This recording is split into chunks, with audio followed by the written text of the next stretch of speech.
ಈ ಸ್ಟಿಕ್ಕರ್ ಅನ್ನ ನಿಮ್ಮ ಮನೆಗೆ ಅಂಟಿಸಿದ್ರೆ ಗುಡ್ ನ್ಯೂಸ್. ಎಲ್ಲರಿಗೂ ಉಚಿತ, ತಪ್ಪದೆ ನೋಡಿ, ಮನೆ ಮನೆಗೂ ಬರ್ತಾ ಇದೆ. ಹಾಗಾದ್ರೆ ಏನಿದು ಮಾಹಿತಿ ಸಂಪೂರ್ಣವಾಗಿ ನೋಡೋಣ. ಅದಕ್ಕೂ ಮುನ್ನ ನೀವು ಕೂಡ ನಮ್ಮ ರೈತರಾಗಿದ್ರೆ ತಪ್ಪದೆ ವಿಡಿಯೋನ ಲೈಕ್ ಮಾಡಿ, ನಿಮ್ಮ ಜಿಲ್ಲೆ ಯಾವುದು ಅಂತ ನಮಗೆ ಕಮೆಂಟ್ ಮಾಡಿ ತಿಳಿಸಿ. ಇಡೀ ಕರ್ನಾಟಕದಾದ್ಯಂತ ಎಲ್ಲ ಮನೆಗಳಿಗೆ ಮನೆ ಬಾಗಿಲುಗಳಿಗೆ ಸ್ಟಿಕ್ಕರ್ ಅಂಟಿಸಿರ್ತಾರೆ. ಈ ಸ್ಟಿಕ್ಕರ್ ಯಾಕೆ ಅಂಟಿಸಿದ್ದಾರೆ?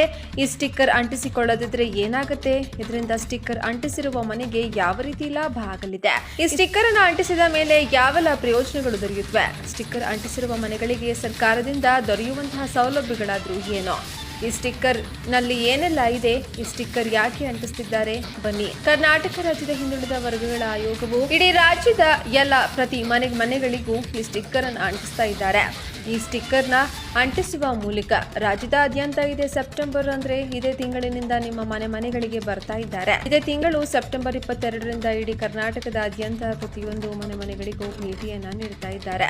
ಇಷ್ಟಕ್ಕೂ ಈ ಸ್ಟಿಕ್ಕರ್ನ ಅಂಟಿಸೋದ್ರಿಂದ ಏನೆಲ್ಲ ಲಾಭಗಳು ದೊರೆಯುತ್ತವೆ ಅನ್ನೋದನ್ನ ಹಾಗೂ ಯಾಕೆ ಅಂಟಿಸ್ತಾ ಇದ್ದಾರೆ ಅನ್ನೋದನ್ನ ಸೇರಿದಂತೆ ಸಂಪೂರ್ಣ ಮಾಹಿತಿಯನ್ನ ತಿಳಿದುಕೊಳ್ಳಲು ತಪ್ಪದೆ ವಿಡಿಯೋವನ್ನ ಕೊನೆವರೆಗೂ ನೋಡಿ. ಹಾಗೂ ನಿಮ್ಮ ಮನೆಗೂ ಕೂಡ ಈಗಾಗಲೇ ಈ ಸ್ಟಿಕ್ಕರ್ ಅಂಟಿಸಿದ್ರೆ ವಿಡಿಯೋಗೆ ಈಗಲೇ ಒಂದು ಲೈಕ್ ಅನ್ನ ಮಾಡಿ. ಕರ್ನಾಟಕ ರಾಜ್ಯ ಹಿಂದುಳಿದ ವರ್ಗಗಳ ಆಯೋಗ ರಾಜ್ಯದ ಪ್ರಜೆಗಳ ಸಾಮಾಜಿಕ ಮತ್ತು ಶೈಕ್ಷಣಿಕ ಸ್ಥಿತಿಗತಿಗಳನ್ನ ಅರಿಯುವ ಬೃಹತ್ ಸಮೀಕ್ಷಾ ಕಾರ್ಯಕ್ಕೆ ಅಧಿಕೃತವಾಗಿ ಚಾಲನೆ ನೀಡಿದೆ. ಈ ಮಹತ್ವದ ಕಾರ್ಯಕ್ರಮದ ಮೊದಲ ಹಂತವಾದ ಮನೆ ಪಟ್ಟಿ ಪ್ರಕ್ರಿಯೆಯ ಭಾಗವಾಗಿ ಆಯೋಗದ ಸಿಬ್ಬಂದಿ ಶುಕ್ರವಾರ ಮುಖ್ಯಮಂತ್ರಿ ಸಿದ್ದರಾಮಯ್ಯನವರ ಅಧಿಕೃತ ನಿವಾಸ ಕಚೇರಿಗೆ ಭೇಟಿ ನೀಡಿ ಸಮೀಕ್ಷೆಯ ಸ್ಟಿಕ್ಕರ್ ಅನ್ನ ಅಂಟಿಸುವ ಮೂಲಕ ಕಾರ್ಯಕ್ರಮಕ್ಕೆ ಸಾಂಕೇತಿಕವಾಗಿ ಚಾಲನೆಯನ್ನ ನೀಡಿದ್ರು. ಸಮೀಕ್ಷೆಯ ಉದ್ದೇಶವೇನು? ರಾಜ್ಯದಲ್ಲಿ ವಾಸಿಸುತ್ತಿರುವಂತಹ ಪ್ರತಿಯೊಂದು ಸಮುದಾಯದ ಸಾಮಾಜಿಕ, ಶೈಕ್ಷಣಿಕ ಮತ್ತು ಆರ್ಥಿಕ ಸ್ಥಿತಿಗತಿಗಳ ಬಗ್ಗೆ ವೈಜ್ಞಾನಿಕ ಮತ್ತು ನಿಖರವಾದ ಮಾಹಿತಿ ಸಂಗ್ರಹಿಸುವುದು ಈ ಸಮೀಕ್ಷೆಯ ಮುಖ್ಯ ಉದ್ದೇಶವಾಗಿದೆ. ಈ ದತ್ತಾಂಶವನ್ನ ಆಧರಿಸಿ ಹಿಂದುಳಿದ ವರ್ಗಗಳನ್ನು ಗುರುತಿಸಿ ಮತ್ತು ಅವರ ಅಭಿವೃದ್ಧಿಗಾಗಿ ಮೀಸಲಾತಿ ಹಾಗೂ ಇತರೆ ಕಲ್ಯಾಣ ಯೋಜನೆಗಳನ್ನು ಹೆಚ್ಚಿಸುವ ಪರಿಣಾಮಕಾರಿಯಾಗಿ ರೂಪಿಸಲು ಸರ್ಕಾರಕ್ಕೆ ಸಾಧ್ಯವಾಗುತ್ತದೆ. 1972ರಲ್ಲಿ ದೇವರಾಜ ಅರಸು ಅವರು ಎಲ್ಜಿ ಹವನೂರು ಆಯೋಗವನ್ನ ರಚಿಸಿದ ನಂತರ ರಾಜ್ಯದಲ್ಲಿ ಹಿಂದುಳಿದ ವರ್ಗಗಳ ಕಲ್ಯಾಣಕ್ಕೆ ಹಲವಾರು ಆಯೋಗಗಳು ರಚನೆಯಾಗಿವೆ. ಹಿಂದುಳಿದ ವರ್ಗಗಳ ಆಯೋಗದ ಸಿಬ್ಬಂದಿ ಶುಕ್ರವಾರ ಮುಖ್ಯಮಂತ್ರಿ ಸಿದ್ದರಾಮಯ್ಯನವರ ಅಧಿಕೃತ ನಿವಾಸ ಕಾವೇರಿಗೆ ಭೇಟಿ ನೀಡಿದ್ರು. ಸಮೀಕ್ಷೆಯ ಸ್ಟಿಕ್ಕರ್ ಅನ್ನ ಅಂಟಿಸಿ ಜಾತಿ ಗಣತಿಗೆ ಸಾಂಕೇತಿಕವಾಗಿ ಚಾಲನೆ ನೀಡಿದ್ರು. ಸಮೀಕ್ಷೆಯ ಕಾರ್ಯನಿರ್ವಹಣೆಗೆ ಈ ಬೃಹತ್ ಸಮೀಕ್ಷೆ 2 ಪ್ರಮುಖ ಹಂತಗಳಲ್ಲಿ ನಡೆಯುತ್ತೆ. ಮನೆಪಟ್ಟಿ ಮತ್ತು ಗಣತಿ ಕಾರ್ಯ ಹಂತ. ಒಂದು ಮನೆಪಟ್ಟಿ ಇದು ಸಮೀಕ್ಷೆಯ ಪೂರ್ವ ಸಿದ್ಧತಾ ಹಂತವಾಗಿದ್ದು ಈ ಪ್ರಕ್ರಿಯೆಯು ನಡೆಯುತ್ತದೆ. ಮನೆಗಳ ಗುರುತಿಸುವಿಕೆ ಆಯೋಗದ ಸಿಬ್ಬಂದಿ ಪ್ರತಿ ಮನೆಗೆ ಭೇಟಿ ನೀಡುತ್ತಾರೆ. ಇದಕ್ಕಾಗಿ ಅವರು ಪ್ರತಿ ಮನೆಗೆ ಇರುವ ವಿದ್ಯುತ್ ಸಂಪರ್ಕದ ಆರ್ಆರ್ ಸಂಖ್ಯೆಯನ್ನ ಆಧಾರವಾಗಿ ಬಳಸಿಕೊಳ್ತಾರೆ. ಇದು ಯಾವುದೇ ಮನೆ ಸಮೀಕ್ಷೆಯಿಂದ ವ್ಯಾಪ್ತಿಯಿಂದ ಬಿಟ್ಟು ಹೋಗದಂತೆ ಖಚಿತಪಡಿಸುತ್ತೆ. ಇನ್ನು ಎರಡನೆಯದು ವಿಶಿಷ್ಟ ಗುರುತಿನ ಸಂಖ್ಯೆ ಜನರೇಟ್ ಮಾಡುವುದು.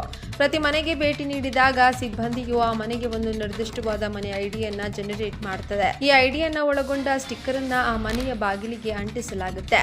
ಮುಖ್ಯಮಂತ್ರಿಗಳ ನಿವಾಸಕ್ಕೆ ಅಂಟಿಸಿದ್ದು ಇದೇ ಸ್ಟಿಕ್ಕರ್. ಮೂರನೆಯದ್ದು ಏನಪ್ಪಾ ಅಂದ್ರೆ ಎನ್ಯೂಮರೇಷನ್ ಬ್ಲಾಕ್ ರಚನೆ. ಹೀಗೆ ಜನರೇಟ್ ಮಾಡಿರುವಂತಹ ಎಲ್ಲ ಮನೆ ಐಡಿಗಳನ್ನ ಒಟ್ಟುಗೂಡಿಸಿ ಆಯೋಗವು ಪ್ರತಿ ಪ್ರದೇಶವನ್ನ ನಿರ್ದಿಷ್ಟ ಗಣತಿ ಬ್ಲಾಕ್ಗಳಾಗಿ ವಿಂಗಡಿಸುತ್ತೆ. ಸಾಮಾನ್ಯವಾಗಿ ಒಂದು ಎನ್ಯೂಮರೇಷನ್ ಬ್ಲಾಕ್ ನಲ್ಲಿ 100ರಿಂದ 120 ಮನೆಗಳಿರ್ತವೆ.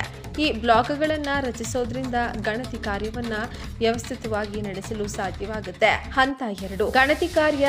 ಮನೆ ಪಟ್ಟಿ ಪ್ರಕ್ರಿಯೆ ಪೂರ್ಣಗೊಂಡು ಎನ್ಯೂಮರೇಷನ್ ಬ್ಲಾಕ್ಗಳು ಸಿದ್ಧವಾದ ನಂತರ ಸಮೀಕ್ಷೆಯ 2ನೇ ಮತ್ತು ಅತಿ ಮುಖ್ಯವಾದ ಹಂತ ಆರಂಭವಾಗುತ್ತೆ. ಗಣತಿದಾರರ ನೇಮಕ. ಪ್ರತಿ ಎನ್ಯೂಮರೇಷನ್ ಬ್ಲಾಕ್ಗೆ ಒಬ್ಬರು ಗಣತಿದಾರರನ್ನ ನೇಮಿಸಲಾಗುತ್ತೆ. ಈ ಕಾರ್ಯಕ್ಕಾಗಿ ಸರ್ಕಾರವು ಹೆಚ್ಚಾಗಿ ಶಿಕ್ಷಕರನ್ನ ಬಳಸಿಕೊಳ್ಳುತ್ತೆ. ಮಾಹಿತಿ ಸಂಗ್ರಹ ನೇಮಕಗೊಂಡ ಗಣತಿದಾರರು ಇದೇ ಸೆಪ್ಟೆಂಬರ್ 22ರಿಂದ ತಮಗೆ ನಿಗದಿಪಡಿಸಿದ ಬ್ಲಾಕ್ನಲ್ಲಿರುವ ಪ್ರತಿ ಮನೆಗೆ ಭೇಟಿ ನೀಡುತ್ತಾರೆ.